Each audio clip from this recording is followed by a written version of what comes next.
Bəs daraqda nə cür dardı sözü kökü. Niyə dar olmasın?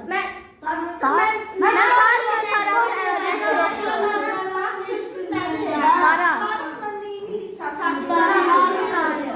Amma darın mənə əlaqəsi var, dar elsiz mənasında. Daraqdakı əşyadır da saçımızı darıqla mənə əlaqəsi var. Xeyr, yox. Ona görə sözü kökü daradır, qıda leksik şəkil. Yeni söz yaradığına görə mən onu leksik şəkil olur, belə? Düzdür, nitq hissəsi də dəyişir də. Bax, burada ikisi də feildir. Yama nəyi? Dara nəyi? Yamaq da isimdir, daraq da isimdir. Ona görə də bir nitq hissəsindən yeni bir nitq hissəsi yaradırsa və gözünüzün önündəki mənanı dəyişirsə, bu nə oldu? Leksik şəkildir. Dərsimizə əyalı sübut. Sürək başlayır.